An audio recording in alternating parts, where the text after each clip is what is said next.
Hey, we got Drewz Viewz here, and I'm back for a little Car Tuesday action, reacting to cartoons on Tuesday.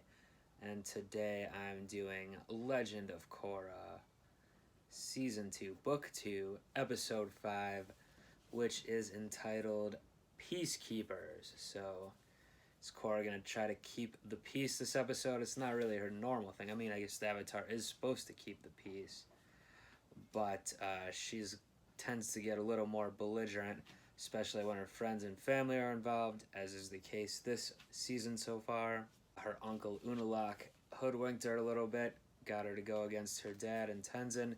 He tried to take over, well, he essentially did take over the Southern Water Tribe, starting that civil war, which is now seeming to be going on with Korra liberating her father. He was getting sent to the north to be jailed there with the other people that were revolting against Unalak. We found out from that corrupt judge that Unalak's been doing this since they're, kids, basically almost since they were young. The whole flashback with Tanrak getting banished, Unalak set that whole thing up. So, yeah, he's a villain, as we basically already knew. It was pretty obvious. But so Korra is now supposed to be going. Korra and Co are now supposed to be going to speak to the president of something or other to get him on their side, I guess, or whoever it is on their side, some council or something. But at the end of last episode, Eska was storming waterbending across the water after them, especially Bolin, I guess, since he stood her up. She thought they were going to be wed. So I haven't loved the Bolin stuff so far this season. It's not my favorite part. I know it's a little comic reliefy and stuff, but maybe it's going to actually factor more in the plot line here if she's going to stop their efforts in some way. So we'll see. Anyway, I'm ready to find out what happens with Peacekeepers.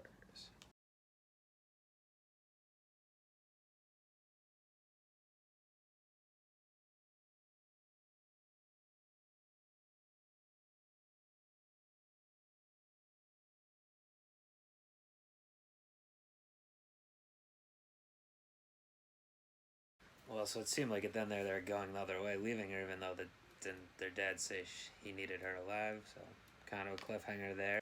So who's the Peacekeepers there? More than most of the characters are warmongering here. I guess Mako and the president, maybe. Did Mako do the right thing by snitching? Maybe. I mean, ultimately he might have done it the right thing, I guess. He did say when Shavar said it was a bad idea, what they were planning to, bring in General Iroh and kind of subvert the law there, or whatever, the direct orders, executive orders, but he was stopped, of course. We don't know if the president is up to something himself or has some ulterior motive. Could he be involved with the bombing thing here? Obviously, they're trying to quickly pin it on the Northern Water Tribe. So since everyone thinks that's who did it, except Mako, I'm assuming he's right, and it wasn't them. Even though he didn't really offer up too good of an explanation for why he thinks it wasn't them. I mean, it was a firebender seemingly doing it, but it could have been hired by either side, I suppose. Maybe the Southern Water Tribe trying to get it blamed on the North. Could be a third option, though, maybe here. We'll see. But yeah, with the president, we don't know if he's necessarily a good guy or not. He's set up as an antagonist to Korra here, of course, but again, is she even really doing the right thing? Not necessarily. And she's clearly not being diplomatic at all. So her character hasn't changed too much since the start of the whole show. Maybe slowly, but with her family back involved here, I guess it's tough for her to maintain some composure. But yeah, like I said, not diplomatic, doesn't really know how to do that sort of thing. So of course she's gonna easily make enemies with other powerful people. And then yeah, with the Varric, I don't know if his ideas are good or not. Clearly he has his own agenda, own capitalistic agenda, but so yeah, I mean the political themes of the season so far, I am enjoying that angle of it, even if the family dynamic stuff isn't as good in my opinion.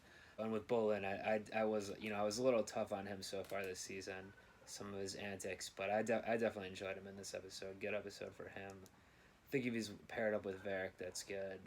And he's being in the movie and everything, creating the propaganda film, that's funny stuff. Of course, Mako and Korra breaking up there, like I was kind of said during the reaction, it seems for the best at this point in time, at least. Clearly haven't been getting along at all. She always says he's like taking sides, or he's on a side against her. He's trying to be a little more neutral, do his job and all that, the whole job issue. We'll see. I don't know if they're gonna end up getting back together like end of the season, something like that, or this is just gonna be it for them. Hard to say at this point. But the relationship was a little bit rushed into anyway at the end of season one. Toward the end of season one, because like he was with Asami, right, and then started to get the feels for Korra. But that was even based around like some other things that went down, of course. So if they're looking at the relationship clearly, maybe they're not meant to be together here. So yeah, but it was a pretty good episode overall, and the stuff back on the air temple, that was pretty superfluous this time. It did seem, I kind of mentioned it during the reaction too, but it did seem like they just want to get each of Tenzin's kids, like have a little side story with them, whereas this one really wasn't much of anything. I guess teaching the son how to be like the alpha and train stuff, but what was the message there? Like that he shouldn't have necessarily done that, or you don't need to be that tough. I don't know exactly, so we'll see. I don't know. Is like the baby gonna get their side story next time? Maybe we are gonna be with Tenzin's family. The main storyline. I'd rather be seeing Kaya and Bumi a little more. The only other one thing I was wondering, because General Iroh said, he got stopped by the president, but then he told Korra, I could still maybe get my family involved covertly.